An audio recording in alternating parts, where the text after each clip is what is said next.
Okay. All right. Thursday, October 30th, 2025. The day before Halloween. Woo!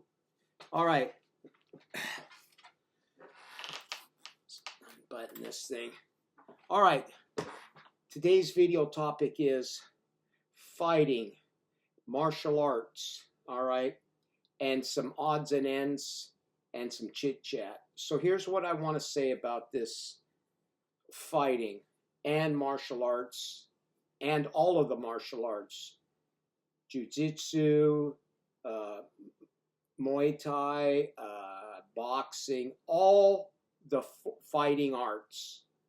Okay, here's what I'll tell you. Being a martial artist, I was a karate practitioner.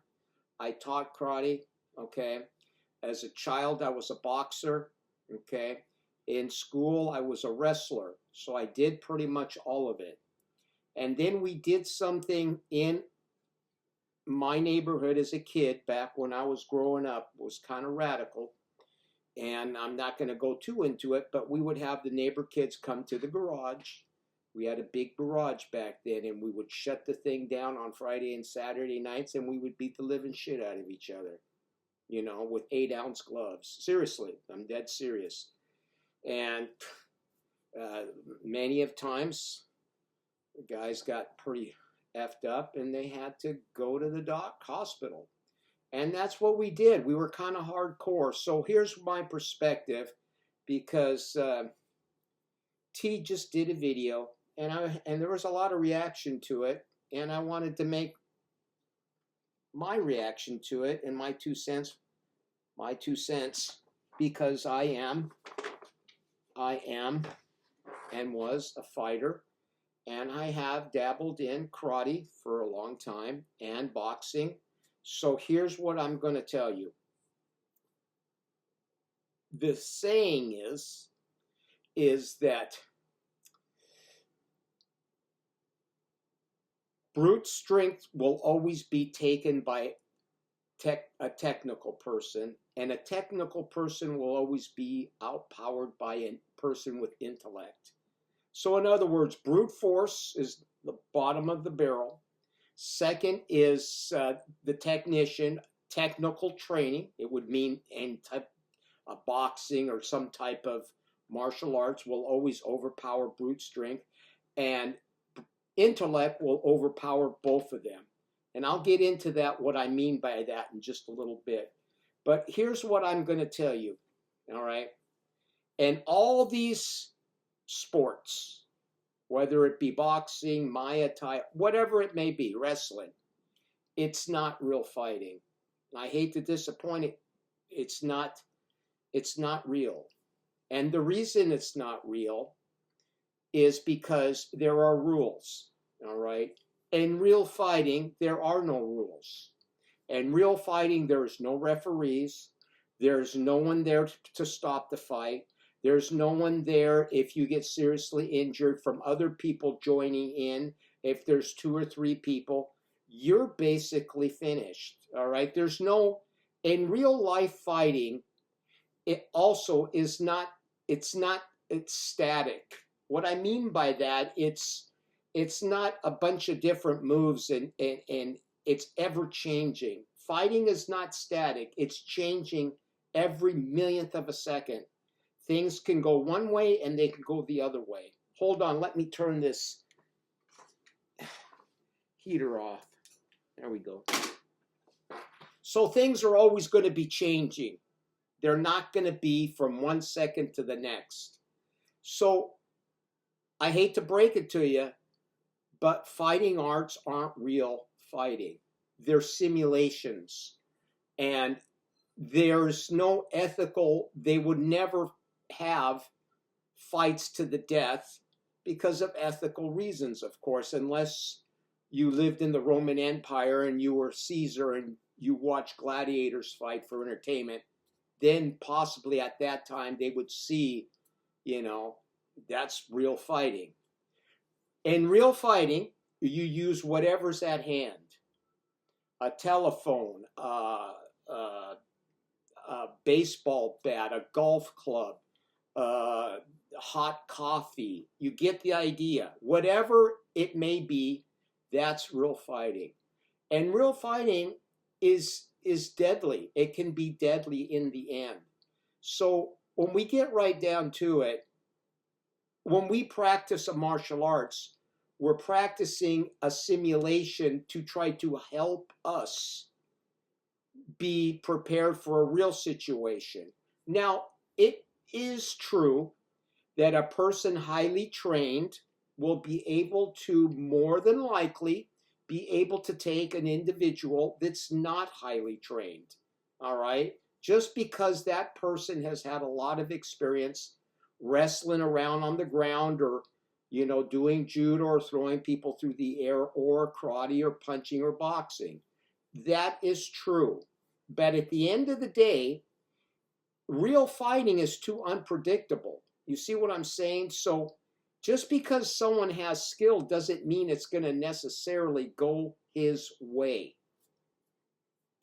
You could be a trained, excellent black belt boxer professional, and some guy out of nowhere that has no technical skill whatsoever can come out of the blue, and you get snappy, he gets snappy, and a fight incurs.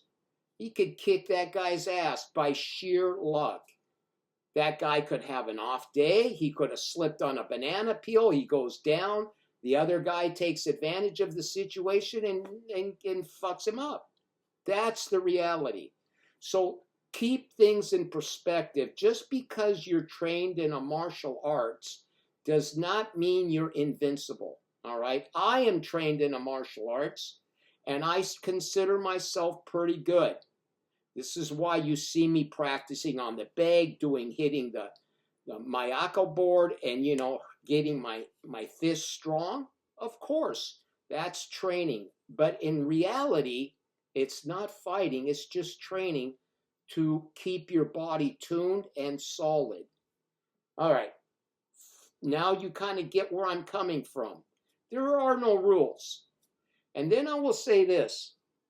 If you study animals in nature, you know, that's where martial arts in China, the martial arts came from China, back from the Kung Fu, and then some Indian forms of martial arts and some forms of boxing all come from Kung Fu and the ancients. So these people studied animals, and they learned a lot, you know, the praying mantis, all these types of, you know, martial arts. It came from that time period. But you have to understand, what I'm saying is, if you study animals, see, the thing about animals, they don't practice martial arts. It's for real for them, all right? An animal in the wild has to really assess his situation. For instance, if a hyena sees a lion eating on prey, that hyena and the rest of them have to make a valued judgment whether that's feasible to go attack that lion and get that food, because their life is in danger, all right? And animals inherently study the situation instinctively, all right? You will never see a lion attack an elephant. Seriously, not very often. The elephants actually fuck with lions. Why? Because an elephant is gargantuan compared to a lion. An elephant can stomp a lion and kill the lion by just its sheer size. So what I'm trying, a bear is the same way. Usually bears, large grizzlies, 1,200 pounds. I think they get up to 1,200, some of the big ones. Usually smaller animals leave them alone. And then the bear, when it sees a large moose, usually the bear will leave the moose alone because it's instinctive. Size does matter, all right? Don't think because just because you're trained in a martial arts, that you're some badass and that Bruce Lee was the best guy in the world. That's bullshit. I'm going to tell you right now, Bruce Lee was a very talented individual. He was very fast. But when it comes to the end of the day, Bruce Lee was a small man. All right? He was small. He was good for his size, and he weighed, I think, 130, 135. So let's not make something that was a kind of a folk legend in martial arts.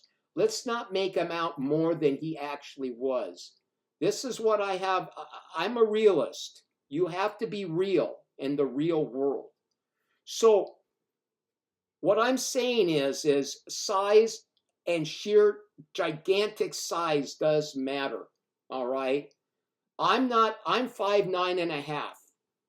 I'm surely not, if a guy picks a fight with me and the guy's like 6'4", 6'3", and weighs 280 and he's just gigantic, I'm gonna go, yes sir, no sir, I am sorry, and try my best to get the hell out of there and just calm the guy down.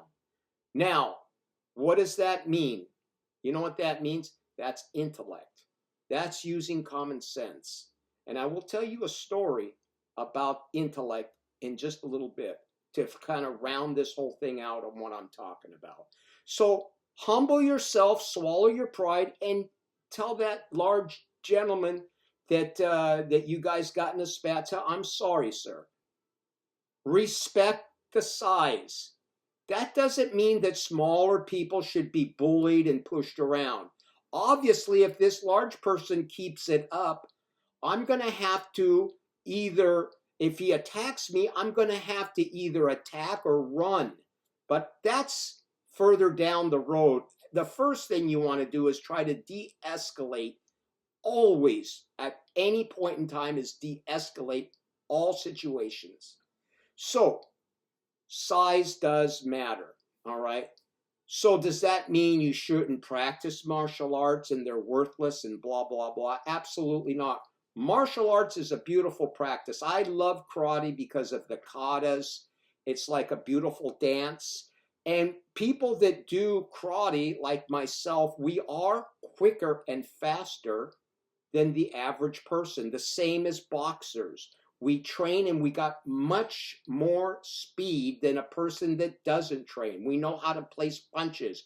We know how to place kicks, all right? This is true, but never, never put yourself, just because you're skilled, that you are invincible and you know something, that you're walking around and you're just the baddest guy out there, because you're fooling yourself, okay? You're fooling yourself. So, with that being said, is remember, we are just doing a sport. At the end of the day, it is a sport. It is not for real. It's a simulation, and a simulation's just like a fighter pilot will go into a simulator to learn how to fight in a plane, fighter plane. But he does realize, you know, he'll do dog fights in this simulation, in the simulator, fighting other aircraft, Russian MiGs or whatever, to enhance his capabilities when he's in that cockpit for real.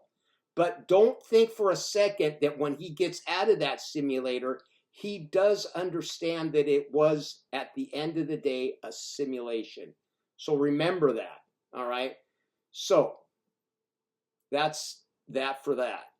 Remember, size does matter, and a person with sheer size and gigantic strength, I don't give a shit how good you are and how fast you are. If that guy can come through your defenses and bulldog you, I mean bulldog you, you're not going to have a chance to do your wrestling or your karate or any of that stuff. He's going to mow you down, and his sheer size and weight is going to topple you and is going to smash you to the ground, and he's just going to sit on you, and you're not going to do anything, because weight is weight, size is size. All right? That's a fact. That's when intellect comes in. All right. So I'm going to get to the story on intellect. Let's do it right now. I like stories. I went to a shit kicker bar. This was years ago. I was working the docks. We would get, on the weekends, we'd get fucking want to get hammered. And, you know, it was Friday night. We pulled a lot of freight from the ships that night. And pig cars coming from the railroad. And it's Friday. We got Saturday, Sunday. I think this was 1979-ish, 79, 78, something like that. So we go to a shit kicker bar. All right. The Cowboys, you know, the cowboy boots and everything. And this person's name is Jimmy. That's his real name. I'm not going to say his last name, but his name is Jimmy. All right. He's about a 5'6", 5'7", maybe at the most 5'7" guy.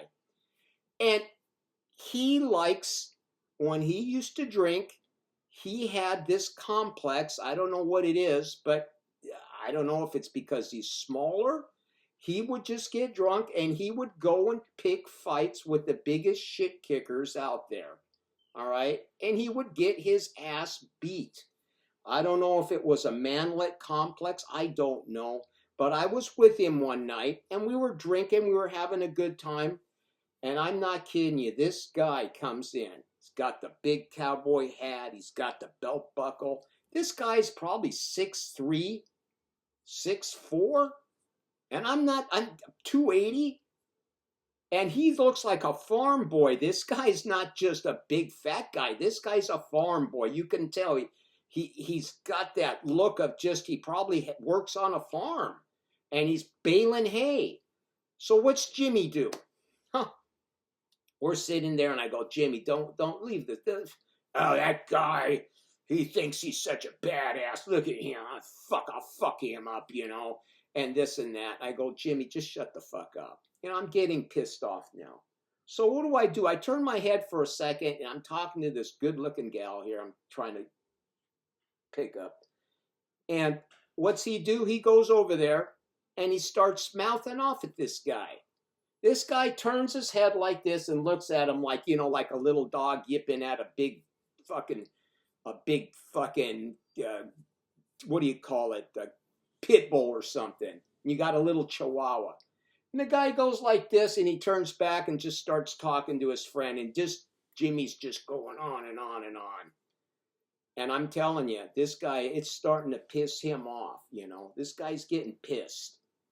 So I get up, I go, I gotta walk over 3 feet where they're at it.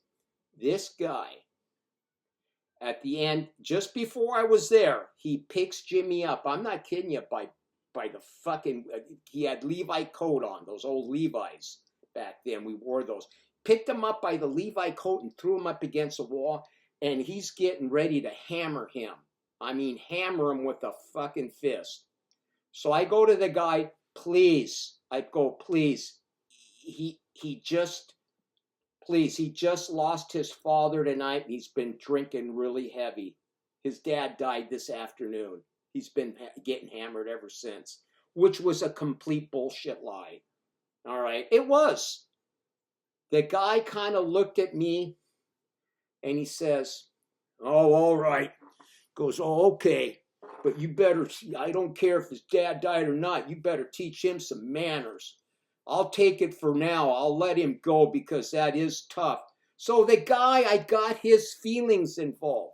He set Jimmy down and Jimmy's sitting there thinking, Jesus Christ, I was almost going to see fucking lights out. So that's what I mean by intellect. Your intellect and your common sense is always going to be able to prevent fighting anyway. To be honest with you, fighting is gross. It's its gross manifestation of pure ignorance as human beings, all right? Animals don't go picking fights with people. If you look at animals and study the animal kingdom, they will only fight for certain things. They will fight for territorial rights, for feeding, because that's where they eat, or over dead game or game that has been, over game that has been killed. But they don't go walking around and say, hey, I don't like you, and pick fights with other. They don't do that. So the same as us humans, us humans have some weird psychological bullshit that we go on. We judge people. Fish don't judge fish in a fish tank and say, look at you, I don't like your stripes. You have stripes that go up and down. I have stripes that go vertical or horizontal, and yours are vertical, and I don't like you. You know, you're a bad fish. They don't do this kind of, but us humans, we do, because we are driven by ego. We have an identification of our ego. And when ego's involved, that's when shit happens. When your ego's involved, that's when fights happen. Your ego's hurt. Your ego's been rattled. And that ego is what causes us to have conflict with one another. Get away from the ego, and a lot of your problems will kind of vanish, and you'll be in tranquility. See what I'm saying is, who gives a shit? Who cares on how? And then I'm going to get into this manlet. I'm 5'9.5", and I'm 165. Do I wish I was 6 foot? Sure. Who wouldn't? Yeah, 6 foot's cool. But I'm not 6 foot. Except for who you are and what you are. And that's that. Be comfortable in your own skin. No one's going to be able to take that from you. No one. It doesn't bother me if someone calls me a shorty or a manlet. I could care less. That's their problem if they want to do that. Don't let these kind of things affect you or who you are. And a lot of this thing with fighting and martial arts and people of smaller stature is they always have something that they got to prove. I saw this in martial arts. I would get people of small stature, they would come to the class, and the first thing I would do in the interview is, why do you want to take karate? For what reasons? What is your, and not to so much like I'm venting them or screening them. I just want to know why. What's your motivation? Are you fascinated with the culture, the art, or is it because someone bullied you and you want to be able to beat people up? See what I'm saying? Where I'm going with that? So a lot of these people have insecurities within themselves about their size, whether they were bullied as young kids. All this stuff plays a factor, and when it comes down to the end of the day, it's your ego speaking to you. Void the ego and try to live within your own senses. In other words, don't let we all have egos. I'm not saying you can get rid of the ego, but try to understand that it is that ego part of you that's talking to you when you get these feelings. Okay, well, I'm short, or I'm ugly. All right, or I'm not as handsome as this guy or that guy.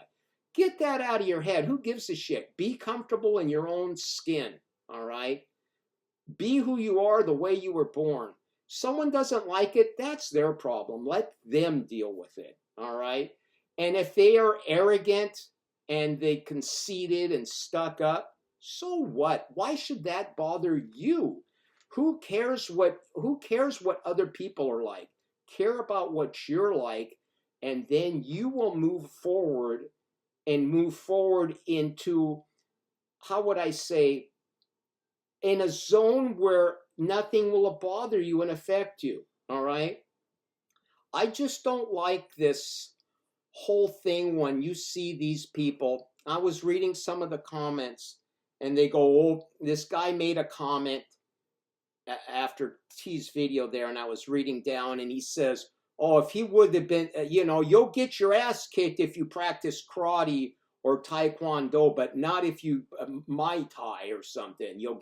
See, another thing that happens in martial arts also is that whatever art you are part of, that is who you identify as you are. If I'm Shito-ryu, which I am Hahashi Shito-ryu, okay? That patch you see me wear on my uniform, if you look on some of the videos of Hahashi High, who died here a while back. He was our founder of our school, Hahashihai Shito-ryu. If you look at his patch, that's the patch that I wear. That's the patch that I was issued. You can't just go, you see that on me, you can't just go get that patch somewhere and go buy it. That patch has to be issued to you, all right, from the school. And that's the patch that I have. So I take great pride from that school that I come by.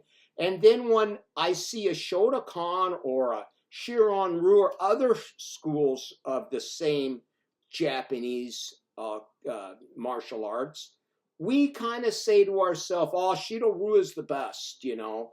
Shotokan guys are pussies and so forth. And this is what happens amongst the arts, all right? And that person to make the comment that if he would have studied judo or Muay Thai, you know, that's why these fighters, these karate guys and jiu-jitsu guys, and all of them lose. But if they would have studied Muay Thai and they studied judo, they're badasses. That's bullshit. Let me tell you something about karate, all right? Karate that not many people know. Well, I'm sure some do. Karate is a deadly, deadly art. When practiced and you get to the proficiency that you are as a black belt and get higher up in the ranks, one blow can end a fight pretty quickly and it can kill. You can learn to kill someone, all right? A strike to the throat right here will actually kill somebody and you can do great harm.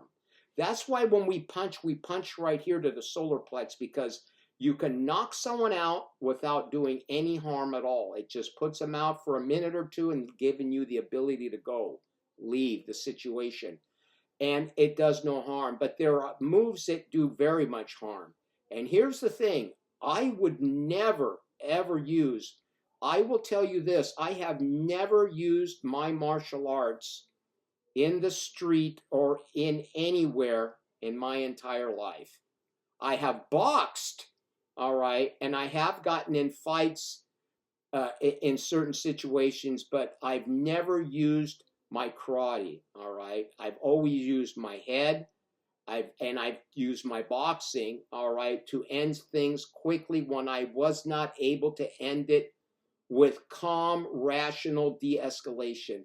When that doesn't work, and sometimes it's better to just run and get out if you can. So what I'm saying is don't think that just because you studied a school of thought that your school of thought is superior to anyone else's school of thought. Because I'm going to tell you, at the end of the day, you are all the martial arts, you are all in simulators. You are simulating a style of fighting. And in real life, there is no style of fighting. That's one thing I will say for Bruce Lee. He did say that he practiced the style of no style. Because there is no patternized patterns that you go by. In real life, it's real life. You could be walking down the street, a guy can pull a knife. If you encounter a knife, that's a deadly situation. A knife is a very, very deadly situation. You could pick a fight with someone and think your martial arts is the baddest in the world, and all of a sudden you start slugging it out, and the guy goes down to his pant leg and pulls out a knife, and then you've got a serious situation going on. So what I'm saying is, real fighting is real fighting, and there are no rules at all. There is no referee. There is no ropes around the ring. There is no nothing. There's no cup that you're wearing for your groin. There is nothing. So realize that point. All right. And I'm going to end with this, and we'll call it a day because it's important. This is what I know. I know martial arts. I know fighting. I've done fighting.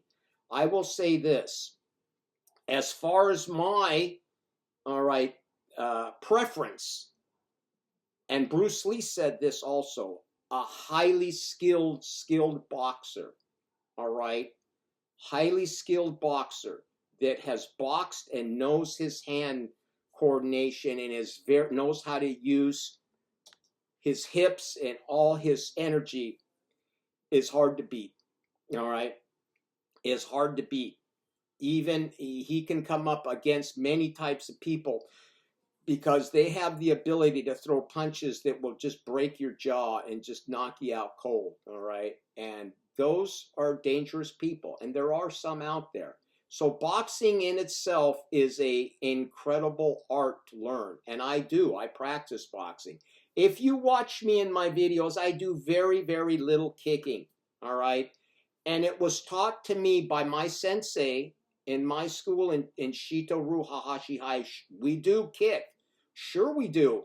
And I've done very good at kicking in tournaments and scoring points. But remember, those are points. Kicking, when you kick, anytime you kick, a front kick, side kick, roundhouse kick, whatever it may be, you are in danger of being snagged and slammed to the ground, because kicking, if you're not perfected at it, it's a dangerous tactic to use. I have never in any real situation ever kicked anyone, ever. I won't do it. My hands are always primary. They're going to be the tools that I use at all times, all right, for grabbing, for blocking, and for punching. Those are the tools, because they're fast, they're close in and tight. So what I'm going to say this is, remember, all these things are for play. They're not real. So take it to heart. And there is no style that's better than another style when it comes to real life situations and real fighting, because there is no rules.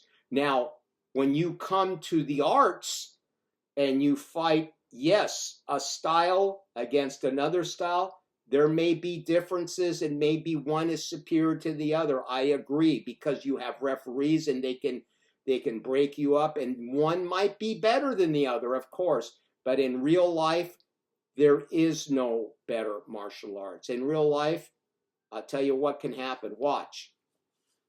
Bam. That's it, my friend. That's it.